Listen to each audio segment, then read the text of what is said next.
এলাকার চায়ের দোকানগুলোতে এখন ভিন্ন ভিন্ন স্বাদের চা পাওয়া যায়।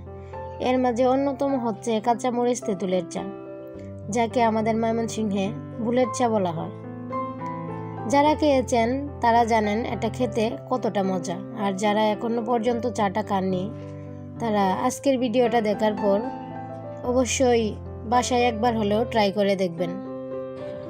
আমি এখানে 2টা কাঁচামরিচ, তেঁতুল, সাথে চা পাতা আর পানি নিয়ে নিয়েছি। এখন চুলায় একটা প্যান বসিয়ে দিয়েছি।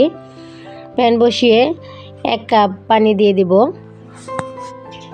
আর পানিটা বলক উঠতে উঠতে আমরা এদিকে যে তেঁতুলের মাঠটা তৈরি করে নেব তেঁতুল চার জন্য, সেটাই তৈরি করতে চলে আসলাম। 1 কাপ চায়ের জন্য হাফ চা চামচ তেঁতুল দিলেই যথেষ্ট। আমি আজকে 1 কাপ চা বানাবো, সেজন্য হাফ চা চামচ তেঁতুল দিয়ে দিচ্ছি। আর এই যে আমি তেঁতুলটা কাপের মধ্যে দিয়ে দিচ্ছি। যারা এই চাটা এখন পর্যন্ত বানিয়ে খাননি তাদেরকে বলবো আপনারা বাসায় একবার হলেও ট্রাই করবেন। কথা দিচ্ছি এই চায়ের প্রেমে পড়ে যাবেন। যারা ভিডিওটা দেখার জন্য ক্লিক করেছেন প্লিজ একটা লাইক দিয়ে ভিডিওটা কন্টিনিউ করবেন। আমি এখন চায়ের মধ্যে 2 চা চামচ চিনি দিয়ে দিচ্ছি। আর চিনি দেওয়ার পর আমি যেতে কাঁচামরিচগুলো নিয়ে নিয়েছিলাম সেইখান থেকে একটা কাঁচামরিচ আমি এটাকে ফালি ফালি করে এই তেঁতুলের মধ্যে দিয়ে দিব।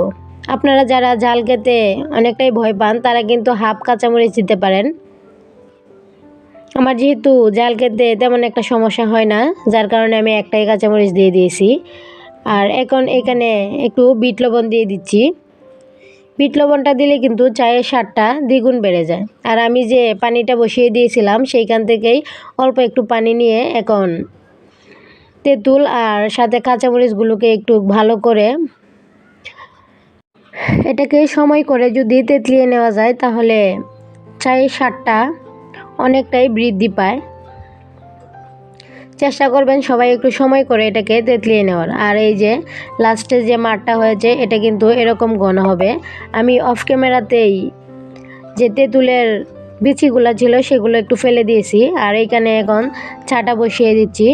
চায়ের পানিতে 1 চা চামচ চা পাতা দিয়ে দিয়েছি। আর এটাকে আমি 1 মিনিটের মতো ফুটিয়ে নেব। এই চাটা যদি বেশিক্ষণ ফুটানো যায় তাহলে কিন্তু তেতো হয়ে যাবে, তাই এই চাটা করার সময় একটু লক্ষ্য রাখতে হবে এটা যেন 1 মিনিটের বেশি না হয়। এই যে কালারটা এরকম হবে, দেখুন কালারটা কত সুন্দর দেখা যাচ্ছে। আর এখন আমি এটাকে সেঁকে নেব।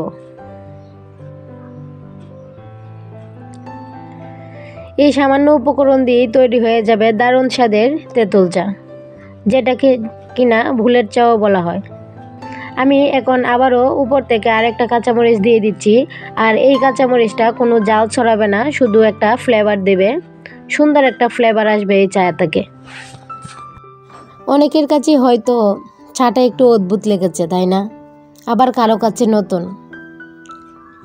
এইভাবে যদি একবার চা বানিয়ে ভাইয়াদেরকে খাওয়াতে পারেন তাহলে দেখবেন ভাইয়ারা কিন্তু আপনাদের গুণগান গাইতে বাধ্য থাকবে।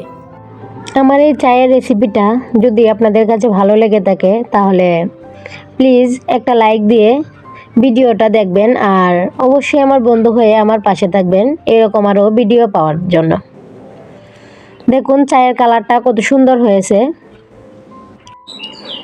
আপনাদেরকে আবারও বলছি প্লিজ একটাবার বাসায় এই চাটা একটু ট্রাই করে দেখবেন, তারপর আমাকে জানাবেন এই চায়ের স্বাদটা কেমন হয়েছে।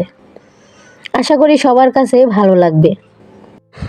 আমাদের ময়মনসিংহ শহরের আনাচে কানাচে কিন্তু এই চাটা পাওয়া যায়। তো ভিডিও শেষ পর্যায়ে চলে এসেছি দেখতে দেখতে। যদি ভিডিওটা ভালো লাগে তাহলে প্লিজ একটা লাইক দিয়ে দিবেন। আর সবাই ভালো থাকবেন, সুস্থ থাকবেন। আল্লাহ হাফেজ, আসসালামু আলাইকুম।